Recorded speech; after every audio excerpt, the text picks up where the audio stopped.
Quinta sesión sobre el tema de la persona del Espíritu Santo, y en esta tarde vamos a centrarnos en el nuevo nacimiento, la participación del Espíritu Santo en el nuevo nacimiento. Así que vamos a pedir la dirección de Dios.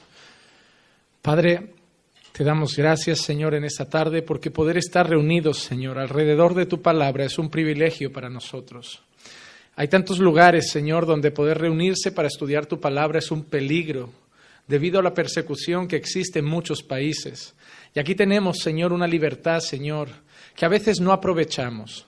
Pero, Señor, estamos aquí un grupo reunidos, Señor, con el deseo de aprender, con el deseo de crecer en la gracia y en el conocimiento de nuestro Señor.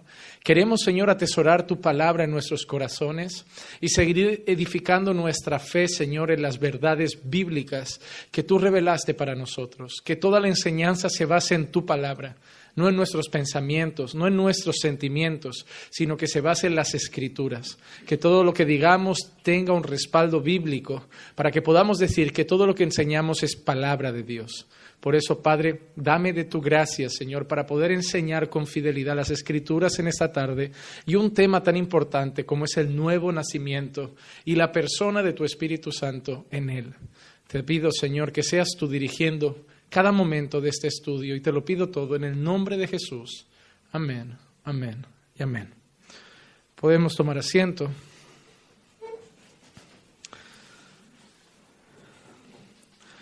Son muchas las personas que se están edificando de esta serie, muchas personas que están abriendo sus ojos a quién es el Espíritu Santo realmente en comparación con lo que habían aprendido hasta hoy de Él. Y nos quedan todavía muchas clases, pero es bonito ver cómo muchas personas me han escrito, porque el concepto que tenían del Espíritu Santo era poco más que un guía y sobre todo alguien que hacía cosas en medio de los cultos. Pero nosotros hemos podido ver desde la primera semana que es mucho más que eso, que su participación es eterna en la historia y que es de suma importancia también en la vida del creyente. Pudimos ver no solo quién era, diciendo que era una persona y que era Dios, pudimos ver también su participación en la creación del mundo. Pudimos ver también cómo Él trabajaba entre el mundo, incluso entre los impíos, incluso frenando la maldad, hablando de la gracia común de Dios. Pudimos ver también la revelación de la palabra de Dios y la participación del Espíritu Santo en esa palabra revelada. Y en la semana pasada estuvimos viendo la iluminación, la participación del Espíritu Santo en abrir nuestros corazones para creer y entender la palabra, algo que muchos no hacen, y que si no fuera por esa obra de Dios, nosotros tampoco habríamos hecho. Así que le debemos todo a Dios y le debemos todo al Espíritu Santo por haber abierto nuestros ojos cuando escuchamos la verdad de Dios y haber creído en ella. Porque la fe, que es lo que tenemos por la palabra, es un don de Dios. No es algo que se compra, no es algo que se fabrica, es algo que solo Dios da y por eso somos gratos a la obra que Dios ha hecho en nuestros corazones y seguimos pidiendo que haga esa obra en cada día más personas. Nuestro deseo es que seres queridos, familiares, crean y sabemos que no depende de nosotros, depende de que el mismo Dios que nos iluminó también abra el corazón de ellos y crean la palabra de Dios. Así que para tocar el tema del nuevo nacimiento en relación al Espíritu Santo, vamos a ver primeramente una cosa distinta. ¿Cómo nos encontramos nosotros antes de nacer de nuevo? Y estas condiciones son generales para todo ser humano. Vamos a ver nuestra condición inicial. ¿Cómo estamos sin el Espíritu Santo? ¿Cómo estamos cuando no tenemos a Dios haciendo morada en nosotros? ¿Cómo estamos antes de haber nacido de nuevo? En Juan 8:34, Jesús les responde: en verdad os digo que todo el que comete pecado es esclavo del pecado. A veces te encuentras personas que dicen: pastor, tengo un problema con la pornografía y no lo consigo solucionar. Y está bien, es normal, no lo puedes solucionar. ¿Sabes por qué? Porque es un esclavo. Hay gente que te dice: pastor, tengo un problema con la masturbación. Pastor, tengo un problema con la mentira. Pastor, tengo un problema con el orgullo. Pastor, tengo un problema. Muchas veces olvidamos estas palabras de Jesús. Las personas que están en pecado son esclavos del pecado. Y tenemos que ver lo que significa la palabra esclavo. Esclavo significa que no podemos decirle que no. Cuando una persona era esclavo de un señor, aunque el señor le mandara bailar a la pata coja o lo que le pidiera fuera humillante, tenía que hacerlo. Porque un esclavo no se puede negar a las órdenes de su señor. Y de la misma manera que ahora somos llamados esclavos de Cristo, porque teóricamente los cristianos tampoco deberíamos poder decir que no a Jesús, pero le decimos que no. Tenemos que evangelizar, no lo hacemos. Tenemos que orar, no lo hacemos. Tenemos que leer la palabra, no lo hacemos. Tenemos que santificarnos, no lo hacemos. Teóricamente somos esclavos de Cristo, pero a veces parece que seguimos esclavos de la carne. Porque parece que a lo que no le podemos decir que no es a las redes sociales, al entretenimiento, al placer, al dinero, a mi ombligo. Entonces, lo primero que tenemos que saber es que una persona que no ha nacido de nuevo es esclava del pecado. Si llevas mucho tiempo en la iglesia, pero todavía estás atado a algún pecado, el cual practicas, aunque sea en lo oculto, déjame decirte una cosa, aunque estés en la iglesia, es probable que no hayas nacido de nuevo. Porque, hermano, lo siento mucho, pero es una realidad bíblica. No se puede ser cristiano y esclavo del pecado. No se puede. Son realidades opuestas. Yo he nacido de nuevo, yo conozco a Dios, pero todavía tengo ese pecado que atado. No. Un cristiano no está atado a nada, porque la propia Biblia nos enseña que si el Hijo te libertare, verdaderamente serás libre. Lo que ha traído Jesús no es solo salvación. Lo que ha traído Jesús no es solo reconciliación. Jesús también ha traído libertad. Libertad. Pero no libertad para hacer lo que me dé la gana. Libertad del pecado. Libertad de la carne. Libertad del mundo. Pero cuando no tenemos a Dios, cuando no hemos nacido de nuevo, somos esclavos del pecado. Si cada noche sientes el mismo deseo de algo inmoral, si cada noche o cada día tienes deseo de volver a acceder a esas páginas pornográficas, si cada día sientes deseo de coquetear con hombres o mujeres, probablemente no has nacido de nuevo. Porque no se puede ser cristiano hay gente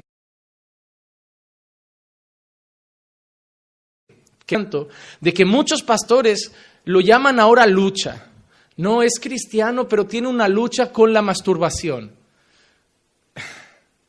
Cada vez estamos reduciendo las cosas a decir, no pasa nada. Hoy sabes, pero mira una cosa.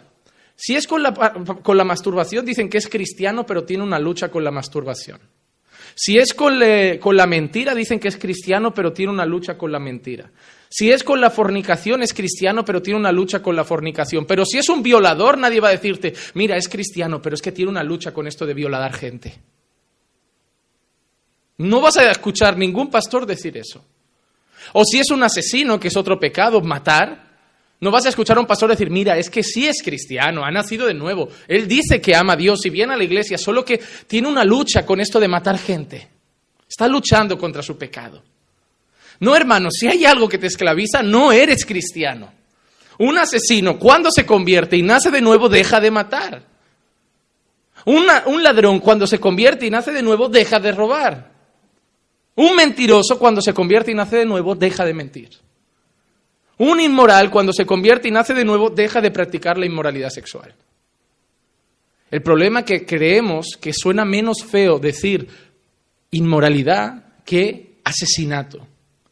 Pero ante los ojos de Dios es pecado. Es pecado. Y tenemos tendencia a creer que los nuestros son pequeños y los de otros son gigantes. Pero la realidad es que si hemos nacido de nuevo, ya no somos esclavos del pecado. Así éramos antes. Antes sí que podíamos decir, mira, es que todos somos pecadores. Tú ya no puedes ir diciendo eso por la vida. Somos pecadores, pero pecadores redimidos, pecadores arrepentidos, pecadores salvos. Somos pecadores, pero hay una diferencia entre el pecador que no conoce a Dios y el pecador que Dios ha salvado. Ahora somos pecadores libres de la ira de Dios y libres de la esclavitud del pecado. Ahora ya no tenemos que decir tan solo, ay, es que soy un pecador. También tengo que decir, es que soy un pecador, pero soy nueva criatura. He nacido de nuevo. Antes sí éramos esclavos, pero ahora, teóricamente, deberíamos ser libres. Pero no solo éramos esclavos, teníamos otra condición. Efesios 2:1 dice, y Él os dio vida a vosotros, que estabais muertos en vuestros delitos y pecados. No solo éramos esclavos del pecado, sino que nuestra condición espiritual ante Dios era muertos. Hermano, Jesús no vino a sanar, Jesús vino a resucitar. Jesús no vino a echarnos una mano porque estábamos desorientados en la vida. Jesús no vino a darnos un camino a seguir porque andábamos perdidos. Jesús vino a resucitarnos porque estábamos muertos en nuestros delitos y pecados. Esa es la triste realidad de todos aquellos que no conocen a Dios. Están muertos en sus delitos y pecados. Y es por eso que nosotros creemos que Dios tiene que hacer una obra, que el Espíritu Santo tiene que hacer una obra, porque un muerto no puede hacer nada. Un muerto puede arrepentirse. Un muerto puede pedir perdón. Un muerto puede obedecer a Dios. Un muerto puede vivir en santidad. No podemos hacer nada. Por eso es necesario que primero el Espíritu Santo nos haga nacer de nuevo y entonces podremos hacer todas esas cosas, porque ahora sí estaremos vivos. Porque es lo que hace Dios. Nos dio vida. Nos dio vida. Porque sin Dios estábamos muertos en nuestros delitos y pecados. Hermano, sin Dios solamente existíamos, pero no había vida. Jesús lo dijo, yo vengo a traer vida y vida en abundancia. Pero la realidad es esa. En primer lugar, éramos esclavos del pecado. Segundo lugar, estábamos muertos. En tercer lugar, Romanos 8:7. Ya que la mente puesta en la carne es enemiga de Dios, porque no se sujeta a la ley de Dios, pues ni siquiera puede hacerlo. Éramos, número 1, esclavos del pecado. Éramos, número 2, muertos en nuestros delitos y pecados. Y éramos, número 3, enemigos de Dios. Enemigos de Dios. Y te digo una cosa. Si hay alguien que no nos interesa tener por enemigo es Dios. Te digo algo, estoy mucho más tranquilo sabiendo que el diablo es mi enemigo que sabiendo que Dios es mi enemigo. Hoy la gente ve al diablo como si fuera alguien superpoderoso, y lo es, tiene mucho poder. Es un querubín, según dice la Escritura. Tiene muchísimo poder. Y te digo más, si quisiera hoy, te mataba. Él podría hacerlo y tú no tienes cómo evitarlo, ni con oración ni con nada. Si Él te quisiera matar hoy, lo hacía, pero no lo hace porque tú perteneces a Dios. Y es mucho más grande Dios que Él. Es mucho más grande Dios que Él. ¿Te acuerdas cuando Satanás va a tocar a Job? Satanás destroza la vida de Job por momentos. Y podría llegar a matarlo, porque si no Dios no le hubiera dicho, toca su cuerpo, pero no toques su vida. Y Él le pone unas úlceras terribles, le pone una enfermedad horrenda, pero no lo mata. Pero porque Dios le había dicho que tocara eso, pero no tocara su vida. ¿Sabes por qué? Porque si Él lo hubiera dejado, podía matarlo, porque es poderoso. Pero eso también nos muestra un consuelo. Él es poderoso, pero Dios es el todopoderoso. Y Satanás solo llega donde Dios le permite llegar. Pero sin embargo, si Dios es nuestro enemigo, la pregunta es, ¿quién podría librarnos de él? ¿Mismo me puede librar Dios? ¿Del mundo me puede librar Dios? ¿Del diablo y de todo el infierno me puede librar Dios? Pero de Dios, ¿quién me podría librar? Nadie. Absolutamente nadie. Hermanos, si Dios ahora quisiera matarme a mí en este altar, si quisiera pararme el corazón o fulminarme con un rayo, si Dios ahora en este altar quisiera hacerme caer al suelo y matarme como hizo con Ananías y Zafira, aunque todos los que están aquí me quisieran proteger, aunque todos los ejércitos del mundo me quisieran proteger, y aunque incluso el infierno entero, todos los demonios y Satanás mismo me quisiera proteger, si Dios quisiera acabar conmigo, nadie lo podría impedir. Yo quiero que entiendan la diferencia del poder de Dios y el poder de Satanás. Satanás tiene mucho poder, pero nunca puede sobrepasar al poder de nuestro Dios, porque nuestro Dios es todopoderoso. Y el problema es que cuando nosotros no estamos con Dios, somos sus enemigos. Somos sus enemigos. Dejen de creer que Dios es un amigo del mundo que les llora y les ruega. Todo aquel que no es amigo de Dios es enemigo de Dios. La propia Biblia nos enseña que aquel que es amigo del mundo se constituye enemigo de Dios. Hermano, Dios no tiene puntos medios. O eres mi hijo o eres hijo de Satanás. O eres de la luz o eres de las tinieblas. O eres mi amigo o eres mi enemigo. No eres alguien indiferente. Y cuando nosotros no hemos nacido de nuevo, somos 1, esclavos del pecado. 2, muertos en nuestros delitos y pecados. Y 3, enemigos de Dios. Y no solo eso, sino que nos da otro dato. No podemos obedecer a Dios. Y eso tiene mucha relación a la esclavitud que hemos dicho en el punto 1 y a la situación de muerte espiritual que hemos dicho en el punto 2. Mira lo que dice Pablo en este texto. La mente puesta en la carne es enemiga de Dios, porque no se sujeta a la ley de Dios, ni siquiera puede hacerlo. Te vas a encontrar personas en la iglesia que llevan años en la iglesia y te van a decir que llevan años sin conseguir vivir una vida de obediencia. ¿Sabes por qué? Porque siguen siendo enemigos de Dios, esclavos del pecado y muertos espiritualmente. Hermano, para ti obedecer a Dios no debería suponer una lucha. Vamos a ser honestos. Cuando estabas en el mundo, masturbarte te costaba horrores, tú llorabas, ¡ay, qué sufrimiento!, mientras lo haces. ¿Sí o no? ¿Verdad que no?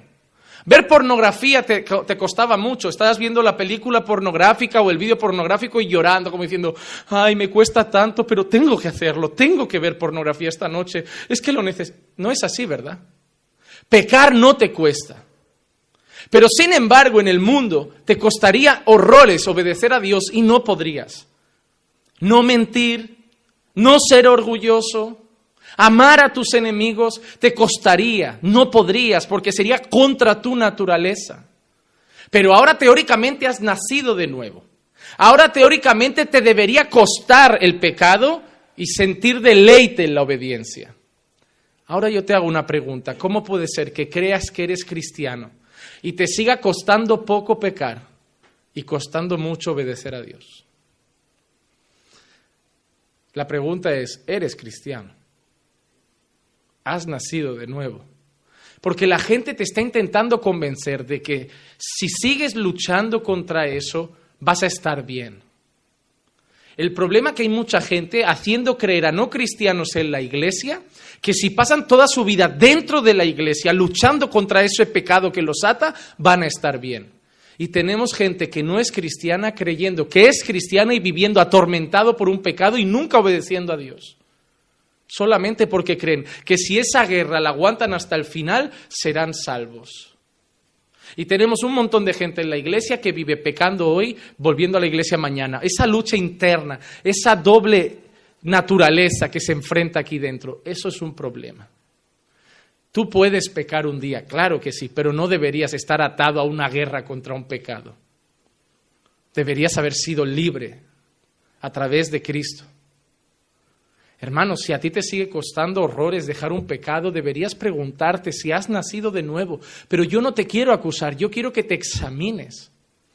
Tenemos la gran comisión, ir y predicar el Evangelio. ¿Predicas a la gente? ¿O no te importa? ¿O no le dedicas tiempo? ¿O no, para ti no es algo relevante en tu día a día? Tenemos que orar sin cesar. ¿Cómo vas tu vida de oración? ¿Oras cuando hay gente o es algo personal que realmente tienes tú con Dios? ¿Cómo vas de amor a tus enemigos? ¿Vives con ese rencor o realmente no te cuesta amar a los que te lastiman? Examínate, porque tú mismo te tienes que dar cuenta si estás aquí hoy o realmente estás en Cristo, que es lo importante.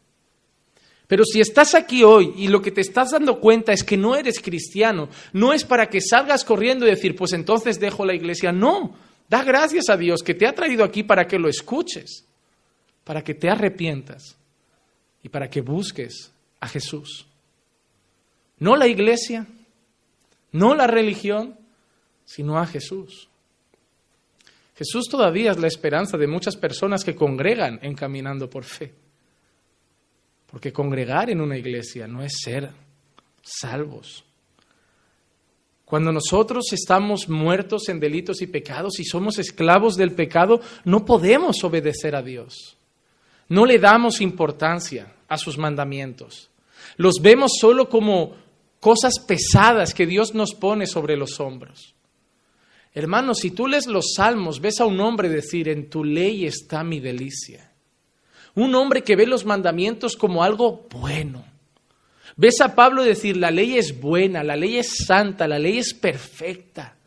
Los malos somos nosotros.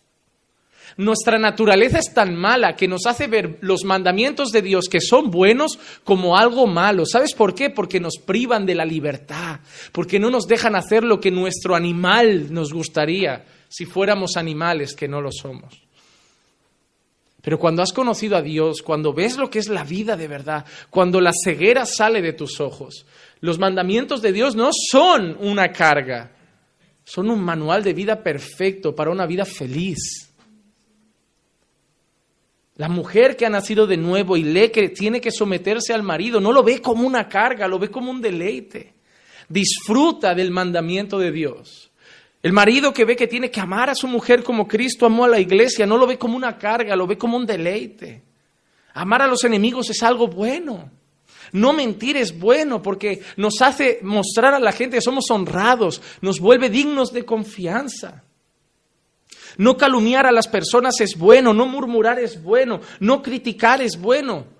La gente empieza a tener una imagen de nosotros buenísima cuando vivimos los mandamientos.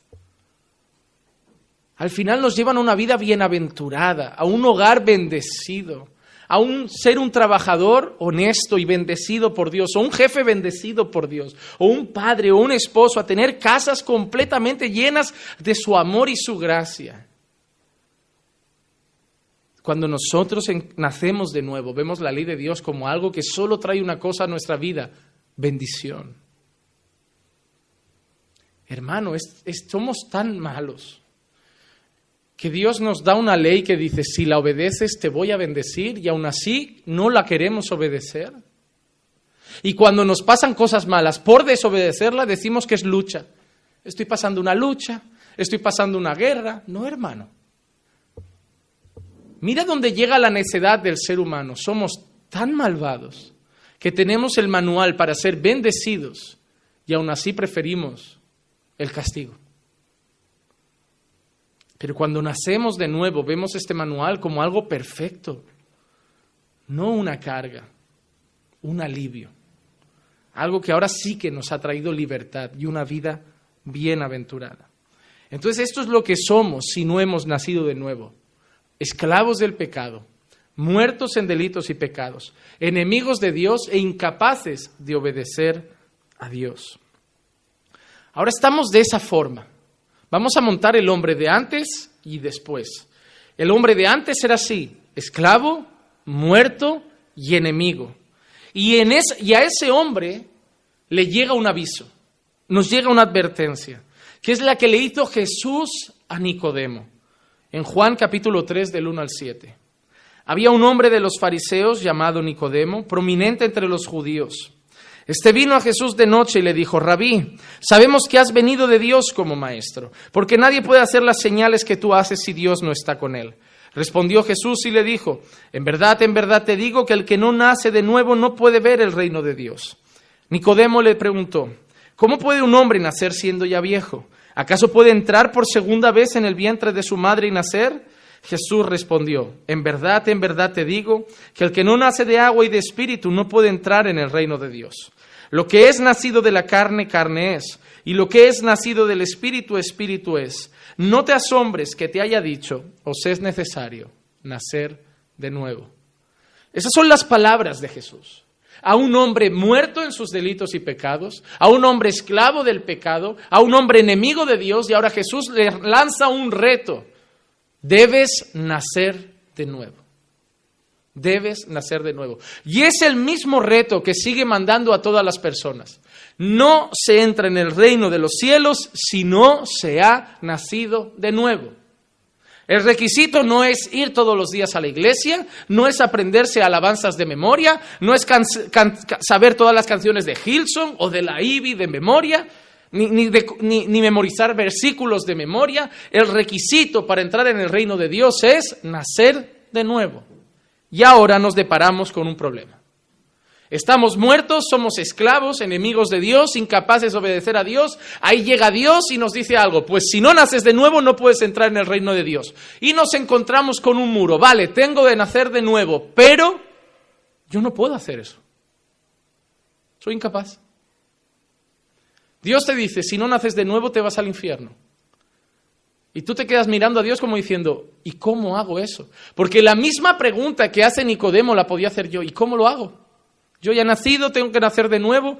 Y ahí Jesús le dice: bueno, el que no nace de sangre, el que no nace de agua, el que no...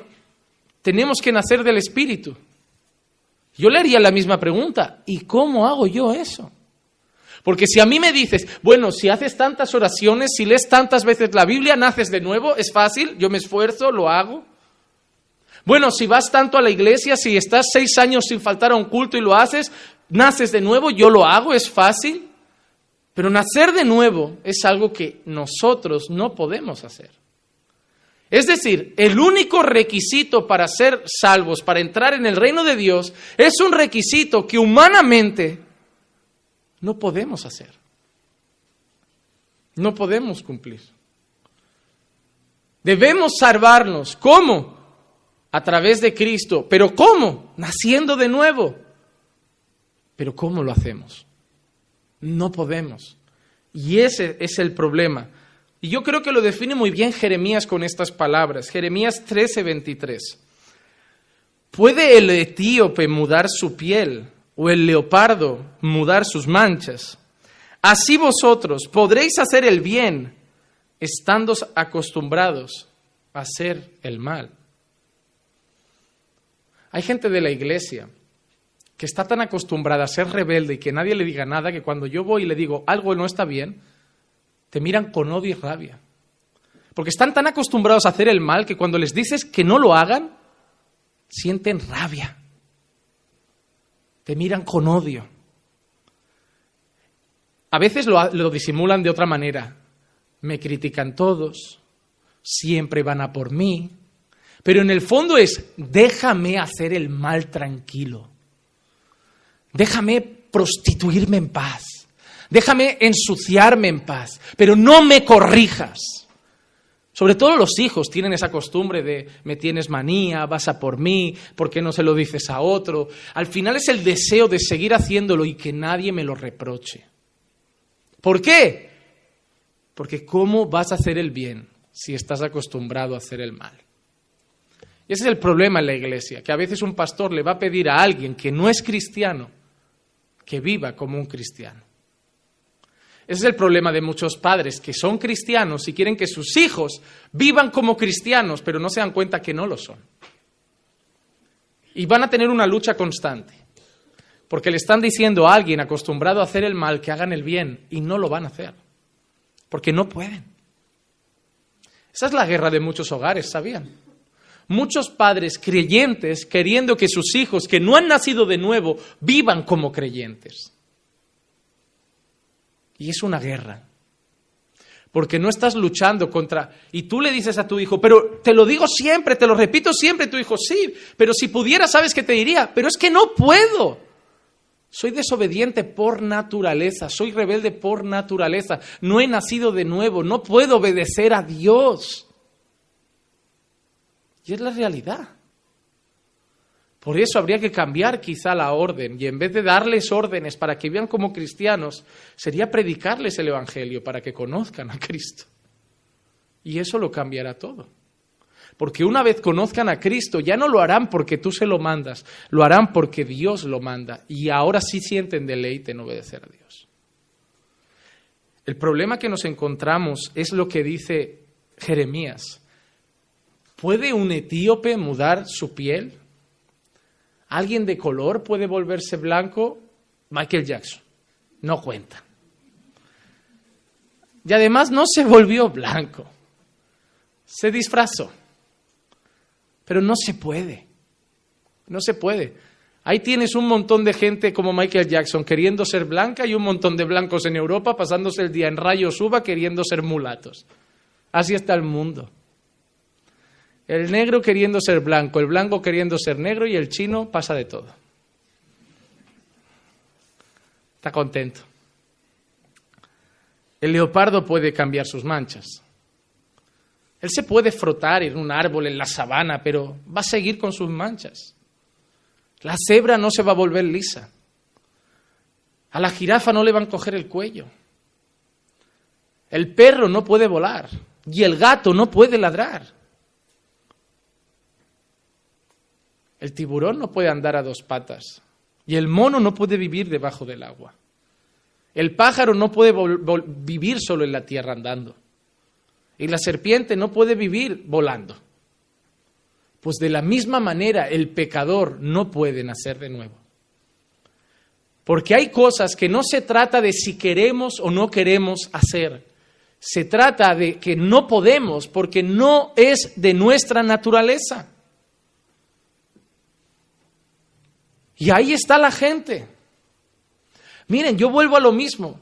El mayor error es creer que el ser humano es completamente libre. Cuando hablamos de libre albedrío en la iglesia tenemos que tener mucho cuidado, porque no está ni bien ni mal. A veces la gente es que lo explica mal. La realidad es la siguiente. ¿El ser humano es libre? Claro que sí. Dios no lo ha metido en una caja. Eligen cada día lo que quieren hacer. Cada mañana van al trabajo, se visten, deciden con quién se van a acostar o no, deciden con quién se van a casar o no, deciden si se quieren drogar o no, deciden si quieren beber alcohol o no, deciden si quieren pegar a su esposa o no, deciden si quieren obedecer a sus padres o no. Sí, deciden. Dios no les pone una pistola en la cabeza. Dios no les ha atado cuerdas para que no hagan cosas. Sí deciden. Pero no podemos hablar de libertad. Porque ninguno decide buscar a Dios. Porque aunque tú le dijeras quieres a Dios, no van a decir que sí. Porque aunque le dijeras obedece a Dios, no van a poder. Porque son esclavos del pecado. Porque están muertos en sus delitos y pecados y porque son enemigos de Dios y no pueden obedecer la ley de Dios. Entonces, son libres entre lo que se llama pecado, sí, pero libres completamente no. No hay una libertad total en el mundo, porque solo tienen libertad hasta donde el pecado les deja. Son libres como pecadores, son libres como el perro es libre de ladrar, de correr, de ir a buscar un hueso, de beber y de comer pienso, pero no puede maullar porque es un perro, entonces el perro es libre. Y aunque tú le digas al perro maulla o vuela, no lo va a hacer porque él solo puede ser libre dentro de lo que su naturaleza le permite. Y el pecador solo es libre dentro de lo que su naturaleza muerta y esclava al pecado le permite. ¿Son libres? Sí. ¿Totalmente libres? No. Y por eso serán responsables ante Dios. Porque sí que deciden. Y deciden no querer a Dios. Pero nos encontramos con el reto de Jesús. Debemos nacer de nuevo. Pero no podemos. No podemos. Ahí tienes mucha gente en la iglesia diciendo que no consiguen dejar algo.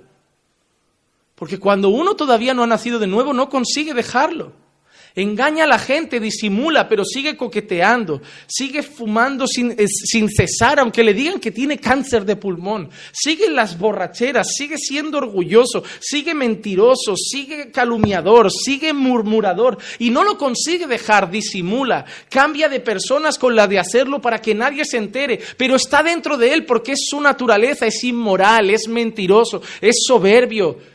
Es chismoso, es todo aquello, entonces no puede dejarlo. El pastor es pesado, la iglesia es pesada, la iglesia es una jaula. Vámonos a otra iglesia donde no hablen de pecado. Porque si no me hablan de pecado, lo puedo practicar sin sentirme culpable. Pero te digo una cosa, que no te hagan sentir culpable en la tierra no significa que no seas culpable ante Dios. Puedes ir a muchas iglesias donde no te harán sentir culpable nunca, donde todo lo llamarán tropiezo, donde todo lo llamarán fallo y donde tú serás una inocente víctima de la pobre carne que tienes encima. Pero cuando estés delante de Dios, quizá las palabras son otras. Y yo prefiero que te hagas sentir algo culpable en la tierra, para que te arrepientas, caiga la justicia de Cristo sobre ti y seas inocente en el cielo. Porque eso es lo que importa. Lo que importa no es sentirse culpable aquí abajo, lo que importa es sentirse y tener el grado de inocente por la gracia de Dios y la justificación por la fe en Cristo en el reino de los cielos. Eso es lo que importa. Eso es lo que importa.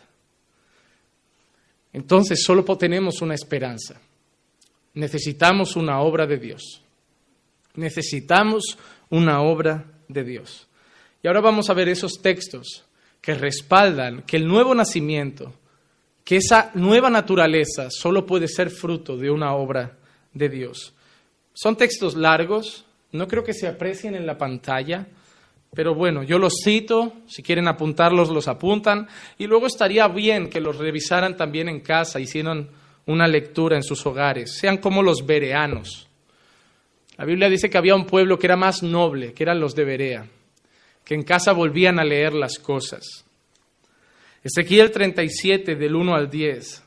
La mano del Señor vino sobre mí, me sacó en el espíritu del Señor y me puso en medio del valle que estaba lleno de huesos secos y me hizo pasar alrededor de ellos. Y aquí eran muchísimos sobre la superficie del valle y aquí estaban muy secos.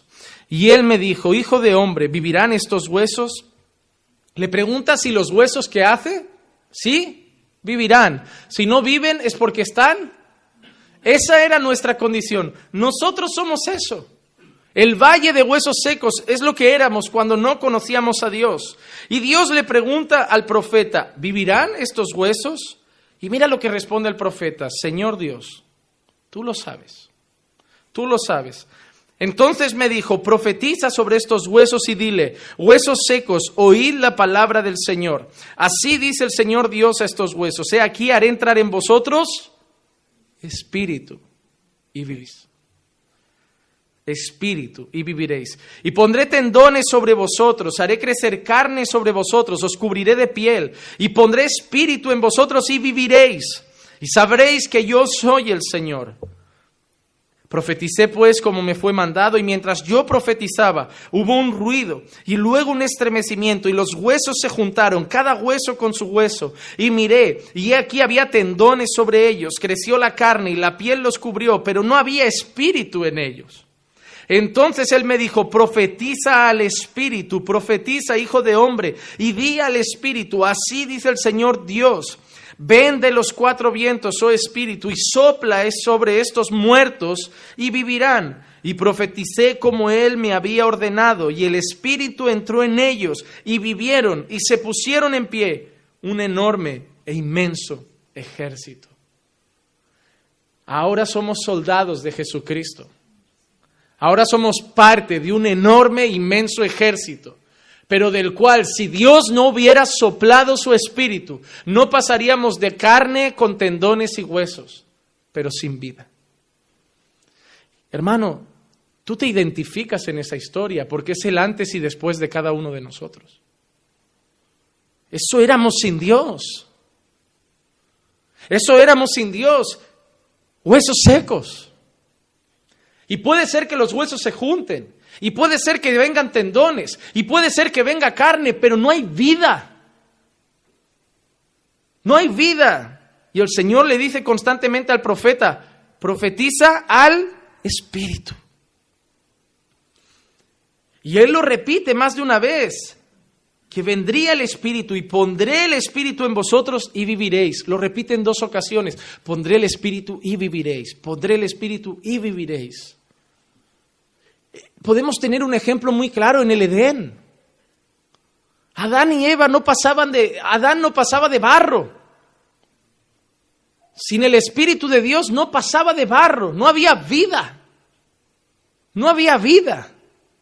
Es necesario el Espíritu de Dios para volver a nacer, para nacer de nuevo. Ezequiel otra vez tiene otras palabras similares. Ezequiel capítulo 11, versículo 17 al 20. Por tanto di, así dice el Señor Dios, yo os recogeré de entre los pueblos, y os reuniré de las tierras entre las cuales habéis sido dispersados, y os daré la tierra de Israel. Cuando lleguen allí, quitarán de ella todas sus cosas detestables y todas sus abominaciones. Yo les daré un solo corazón y pondré un espíritu nuevo dentro de ellos. Y quitaré de su carne el corazón de piedra y les daré un corazón de carne para que anden en mis estatutos, guarden mis ordenanzas y las cumplan. Entonces serán mi pueblo y yo seré su Dios. ¿Cuándo somos pueblo de Dios? ¿Cuándo somos hijos de Dios? Cuando hemos nacido de nuevo.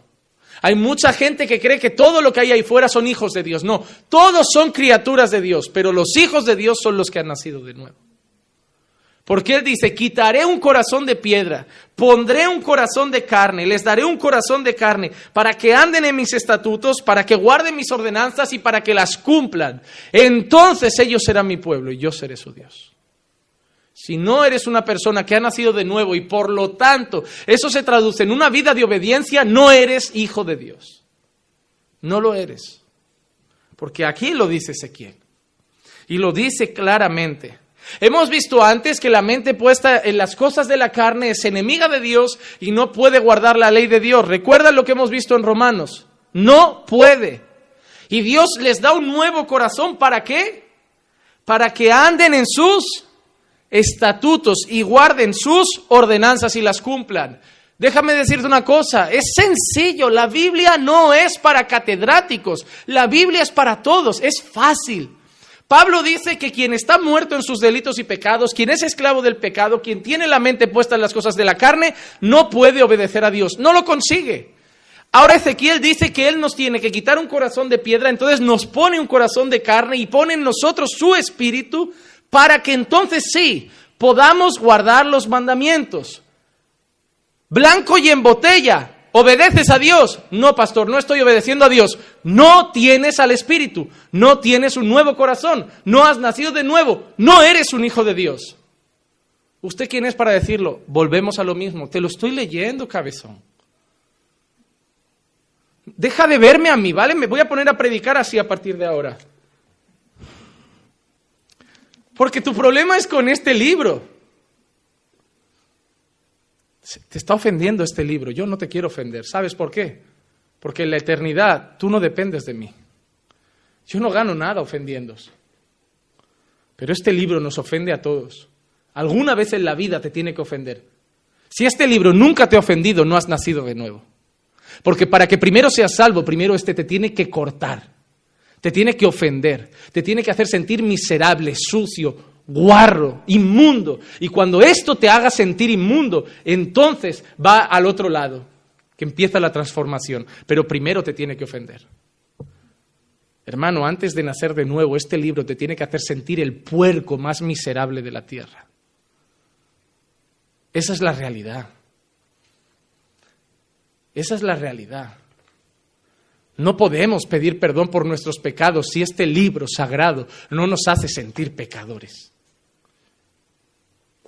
Hermano, la salvación de Jesús no es, venga, no la quieres, no, es algo a lo que deberías correr como diciendo, no me queda otra esperanza que esa cruz. Hermano, la salvación no es algo donde hoy ofrecemos la salvación como, bueno, ¿qué te apetece? No, hermano, la salvación la tenemos que ofrecer como la única esperanza. Debería ser como si estuvieras en un coche que se está llenando de agua constantemente. Ya el agua está aquí, ya no puedes respirar y ves del otro lado del cristal a alguien que te dice, ¿quieres que le dé un martillazo y salga el agua?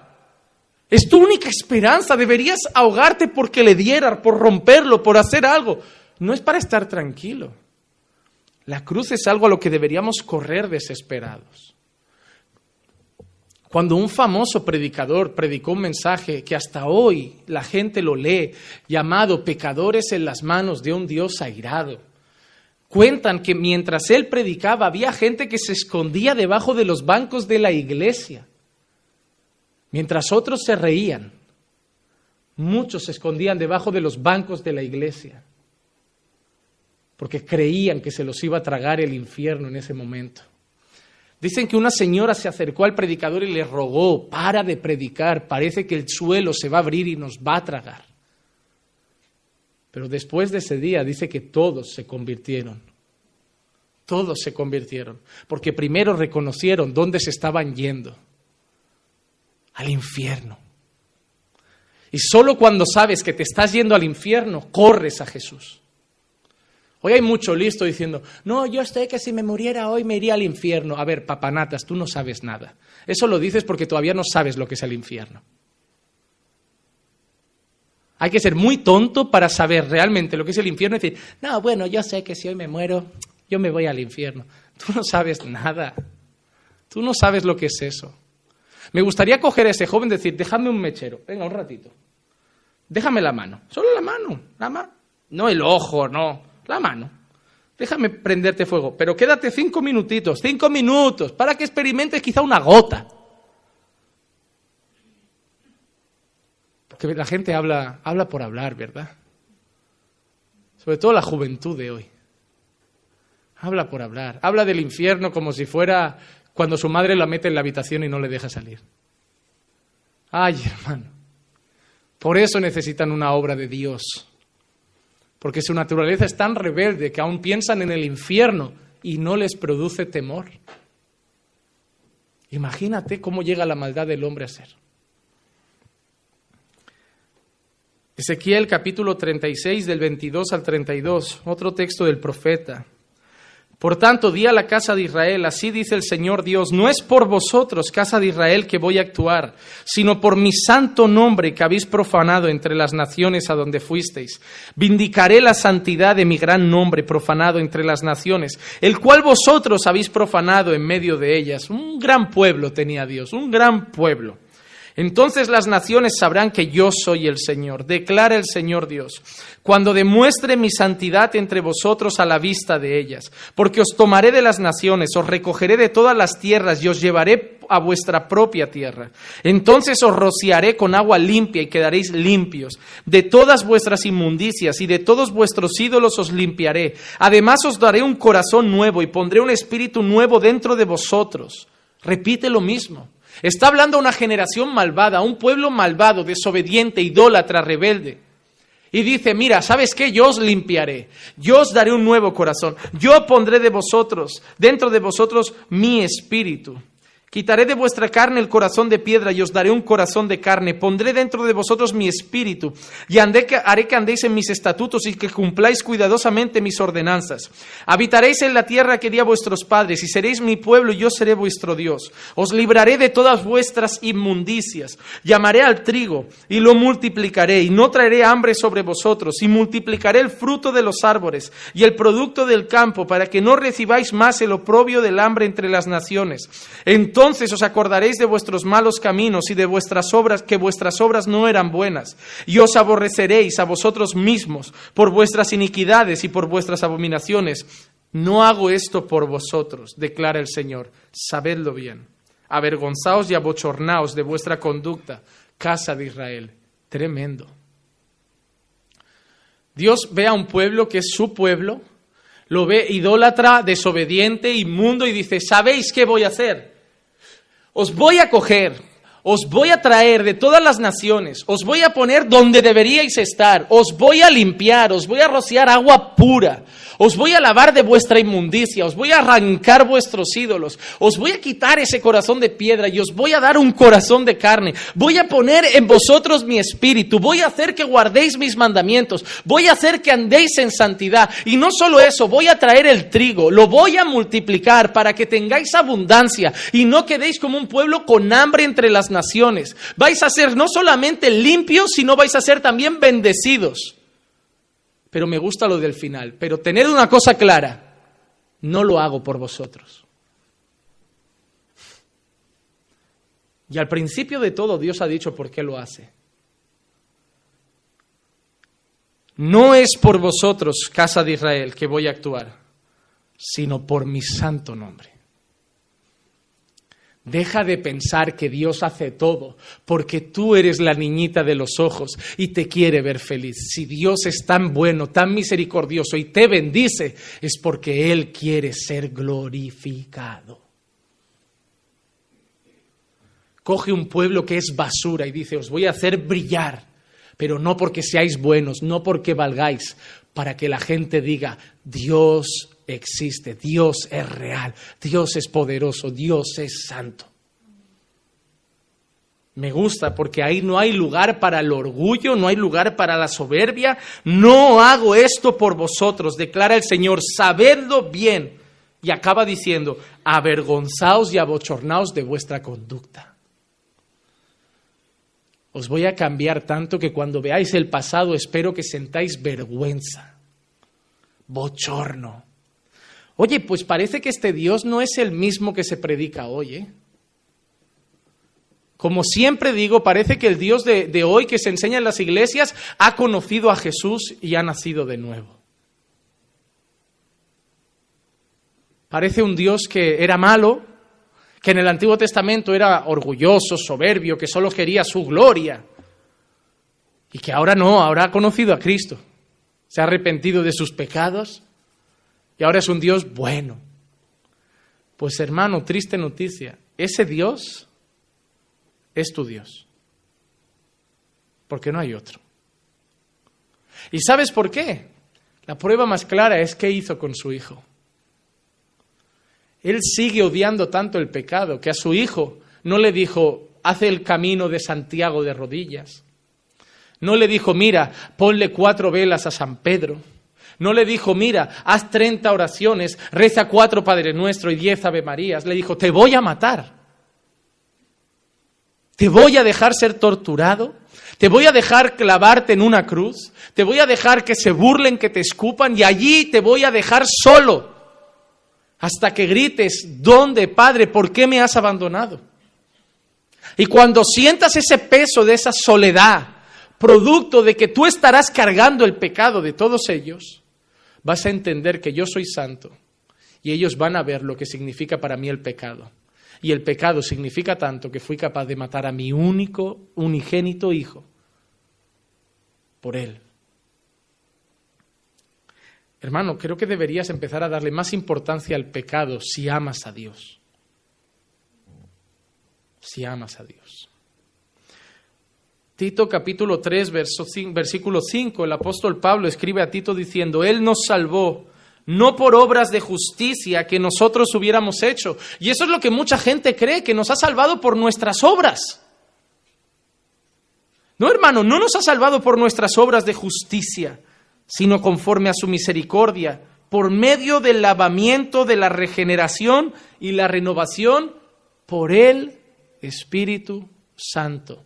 Ezequiel lo ha dicho en los 3 pasajes, pondré mi espíritu sobre ellos. En todos dice lo mismo. Tito dice lo mismo, somos salvos conforme a su misericordia por el lavamiento y la regeneración y la renovación por el Espíritu. Entonces, resumo hasta ahora. ¿Cómo estábamos? Esclavos del pecado, muertos en delitos y pecados, enemigos de Dios y no pudiendo obedecer a Dios. Llega un aviso, tenéis que nacer de nuevo. Llega un problema, no podemos hacerlo. ¿Con qué nos encontramos? Que el leopardo no puede quitar sus manchas, el etíope no puede mudar su piel y el malo no puede dejar de hacer el mal. ¿Por qué? Porque nacer de nuevo no está en nuestra mano. Entonces llega el Espíritu Santo. El Espíritu Santo, en Ezequiel lo hemos visto, es el que vendrá, nos limpiará, nos quitará toda la inmundicia y nos hará vivir en obediencia, nos hará cuidar los mandamientos, nos hará guardar sus estatutos, andar en sus caminos. Y eso tendrá un resultado. Porque hasta ahí es bonito, ahora toca ver si en ti ha pasado. ¿Cuáles son los resultados de esa regeneración? Primer resultado, Colosenses 1:13, porque Él nos libró del dominio de las tinieblas y nos trasladó al reino de su Hijo amado. Quiero que te quedes con esa palabra, traslado. El primer resultado de haber nacido de nuevo es un traslado. Pasamos de las tinieblas a la luz. Amén. Nos han cambiado el pasaporte, ya nos han dado la nacionalidad. No tenemos doble nacionalidad, que es lo que algunos cristianos creen. Hay cristianos que es como cuando vienen a otro país, quieren doble nacionalidad. Y hay cristianos que creen que es lo mismo con el pecado. No, yo tengo el pasaporte de mundano y pasaporte del cielo para ir a donde me apetezca. No, hermano, aquí no hay doble nacionalidad. O tu pasaporte es verde o es rojo. O azul o rojo. O del color que quieras. Pero solo hay uno.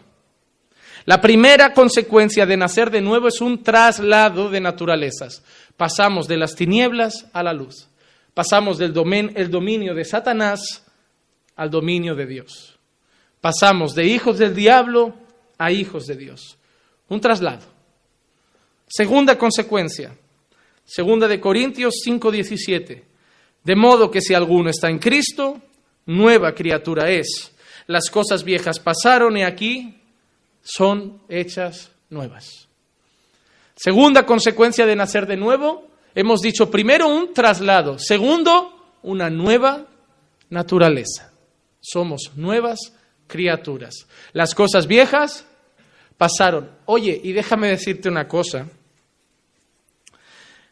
que hay gente que cree que esto habla de su padre, de cuando se peleó con su madre en el pasado.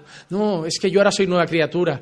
Ese problema son cosas viejas que pasaron. Esto no está hablando de tus problemas del pasado, los cuales tendrías que resolver. Hermano, ser un cristiano no es que ahora he nacido de nuevo, voy a olvidar todos los destrozos que he hecho en la vida y ahora voy a vivir mi nueva vida. Te voy a decir una cosa, si has nacido de nuevo y has hecho destrozos en la vida, lo primero que va a ser una evidencia de tu nuevo nacimiento es que vas a intentar solucionar y arreglar todos esos destrozos. No correr y olvidarlos, Porque déjame decirte una cosa, el pasado no se olvida. El pasado se arregla. El pasado no se huye del país y se deja atrás. Si dejaste a una mujer embarazada y te has mudado del país para no pagar pensiones y para no tener problemas, si has nacido de nuevo, vas a volver, vas a dar la cara y vas a pagar una pensión. Eso es un cristiano. Yo recuerdo, por ejemplo, el caso de Zaqueo. Un hombre que había absorbido dinero de las personas y cuando conoce a Jesús dice que ahora va a restituir incluso más de lo que le había quitado a la gente. Porque cuando uno se convierte, no ve lo que ha hecho mal y lo olvida. Ve lo que ha hecho mal, piensa en lo que ahora puede, y te voy a decir más, volver a arreglar el pasado puede ser una de las mejores maneras de evangelizar a las personas. Porque es demostrar a la gente que ahora voy a dar la cara. Porque he conocido a Dios y las cosas no se hacen así y las voy a arreglar. Tengo una deuda, oye, lo siento, voy a pagarte. Aunque sea desde España, me va a costar más, menos, lo que sea, pero te la voy a pagar. La pensión la voy a pagar. Le quité algo a alguien, se lo voy a devolver. Robé algo, lo voy a devolver. Pero todo lo que está en nuestra mano lo vamos a restituir. Porque eso es la evidencia de que Dios ha trabajado en tu corazón. Porque ¿sabes qué pasa? Que el pasado un día vuelve. Y va a volver cuando tú más digas que eres cristiano. Y van a decir, pues para ser cristiano, aquí en su país tiene un hijo. Pues para ser cristiano aquí en su país tiene una deuda. Pues para ser... ¿Y tú qué vas a decir? Es que eso era mi pasado. Ve y arréglalo. Ve y arréglalo. Para que digan, muchos huyeron, pero él es cristiano. Volvió y lo arregló. Esa es una de las mayores evidencias de nacer de nuevo. Arreglar lo que podemos arreglar de todo aquello que hemos estropeado. Y ahora dejar de hacer las cosas igual. Pero primero, ir a restaurar todo el daño que hemos hecho atrás. Pedir perdón quizá a un padre. Pedir perdón quizá a una esposa. Oye, un hombre que ahora ha conocido al Señor y está en otro, y su mujer se divorciaron hace años porque hizo mucho. Él debería volver a esa mujer y decir, mira, me alegro de que seas feliz, pero he conocido a Dios, lo siento, yo no te tendría que haber tratado de esa manera, solo me gustaría tener tu perdón. Oye, qué hermoso, ha nacido de nuevo. El creyente que ha nacido de nuevo puede ir con la cabeza alta por la calle. No tiene vergüenza, no porque sea soberbio, sino porque tiene un nombre limpio. Porque, hermano, entre tú y yo, aquí no hay ningún rico. La mayoría no somos pobres, porque somos ricos porque tenemos a Cristo. Pero económicamente no somos clase alta. Y los de nuestra clase, ¿sabes qué es lo único que tenemos de valor? El nombre. Hermano, no tienes casas, coches, lujos. Tenemos nombre. Y hay algunos que ni el nombre lo tienen de valor ya. Hermano, al menos que cuando alguien diga, mira, yo conocí a Juan Manuel, yo conocí a Fernando, yo conocí a Marcos, que al menos hablen bien de nuestro nombre. Sí, mira, no era un hombre de lujos, no era un hombre de dinero, pero era honrado, pero era fiel, pero era leal, pero era bueno. Hermano, solo tenemos nombre. Que al menos, si hemos nacido de nuevo, lo vamos a mantener limpio. Uno de los requisitos que Pablo habla de los pastores es que tenga buena reputación de los de fuera. A Dios le importa nuestro nombre. Y hoy hay muchos cristianos diciendo, no importa lo que la gente piense. Sí importa. Sí importa. ¿Por qué? ¿Por qué Dios hizo eso con Israel? Porque estaban avergonzando su nombre. A Dios le importa que lo representemos mal. Porque Él quiere ser honrado, Él quiere ser exaltado. Cuando nacemos de nuevo, nos volvemos nuevas criaturas. ¿Sabes qué significa nueva? Significa nueva. No significa cambiada. No significa mejorada. Significa nueva. Hermano, tú tienes que haber hecho un giro de 180 grados en tu vida. Esa es la prueba de que eres creyente. Y tercera característica o tercera consecuencia de haber nacido de nuevo, Efesios 2:10, porque somos hechura suya, creados en Cristo Jesús para hacer buenas obras, las cuales Dios preparó de antemano para que anduviésemos en ellas. Hemos dicho, número 1, un traslado de las tinieblas a la luz. Número 2, una nueva creación, somos nueva criatura. Y número 3, buenas obras. Al no estar en las tinieblas y estar en la luz, al no ser lo que éramos y ser una nueva criatura, ahora hacemos buenas obras. Ahora somos obedientes. Ahora sí cumplimos los mandamientos. Ahora sí obedecemos la ley de Dios. Ahora sí. Así que volvemos a resumir lo que siempre decimos. Las buenas obras no nos salvan, la obediencia no nos salva. Pero es la evidencia de que hemos nacido de nuevo y somos salvos. Resumen muy rápido. Antes de nacer de nuevo, éramos esclavos, muertos y delitos y pecados, enemigos de Dios sin poder obedecer a Dios. Tenemos una orden, debemos nacer de nuevo y debemos dejar de ser así. Tenemos un problema, no podemos hacerlo humanamente. Tenemos una esperanza, el Espíritu Santo nos hace nacer de nuevo, y eso trae 3 consecuencias, entre otras, pero 3 principales: un traslado de las tinieblas a la luz, una nueva creación, siendo nuevas criaturas, y ahora una capacidad de vivir en obediencia y hacer buenas obras. Y termino con un aviso. Participar de la iglesia no es haber nacido de nuevo. Mateo 7, 21 al 23. No todo el que me dice Señor, Señor entrará en el reino de los cielos, sino el que hace la voluntad de mi Padre que está en los cielos. Muchos me dirán en aquel día, Señor, Señor, ¿no profetizamos en tu nombre y en tu nombre echamos fuera demonios y en tu nombre hicimos muchos milagros? Y entonces les declararé, jamás os conocí, apartaos de mí los que practicáis la iniquidad. Estar en la iglesia no es haber nacido de nuevo. Hacer la voluntad del Padre es haber nacido de nuevo. Es la evidencia más clara. No todo el que dice Señor, Señor entrará en el reino de los cielos. No todos los que están predicando o los que estamos predicando entraremos en el reino de los cielos. Para no sonar soberbio, yo tampoco estoy libre. No todos los que cantan en la alabanza entrarán en el reino de los cielos. No todos los que tienen un cargo en una iglesia entrarán en el reino de los cielos. No todos los que son pastores, maestros o líderes entrarán en el reino de los cielos. Muchos en aquel día dirán, Señor, Señor, en tu nombre hice esto, en tu nombre hice aquellos. Dice que quien entrará en el reino de los cielos es quien conoce la voluntad del Padre y la hace. Ahora yo solo te hago 2 preguntas y termino. ¿Conoces la voluntad de Dios? Sí. ¿La estás haciendo? La respuesta para ti. Porque yo no te voy a juzgar. Pero hoy es un día en que la Biblia debería juzgarte a ti. Y tú deberías examinarte a la luz de lo que hoy hemos dicho. Así que, hermano, hoy no es un día para decir, qué gran clase. Hoy quizás es un día para decir, Señor, te necesito. Te necesito. Quizás has corrido a una iglesia de sana doctrina creyendo que te iría mejor con una buena Biblia.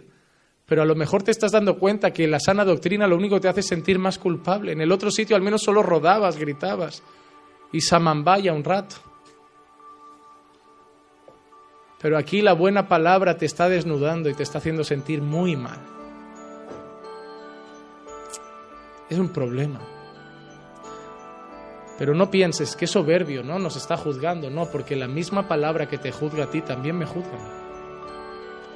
No quiero que pienses nunca que el pastor Juan Manuel es el hombre perfecto que viene aquí a reprocharnos lo que debemos ser. No, el pastor Juan Manuel es Juan Manuel, un hombre también, que cada día es examinado con esta palabra y también cada día me duele. Yo también cada día lloro a veces cuando la leo y digo, estoy muy lejos todavía. Pero no por eso me voy a relajar en mi cama y decir, no, pues al final todos estamos mal. No, yo sé lo que debo ser. Y le voy a decir a Dios que me ayude, porque yo no puedo, pero Él sí puede. Yo me siento a veces con este libro como el leopardo que no se puede quitar las manchas. Yo me siento a veces con este libro como el etíope que no puede cambiar su piel. Y por eso le digo, Espíritu Santo, santifica. Tú sí puedes cambiar mi vida. Tú sí puedes quitarme las manchas. Por eso la semana que viene estudiaremos el siguiente tema, el Espíritu Santo y la santidad, porque solo Él nos va a poder ayudar a vivir en santidad. Vamos a orar.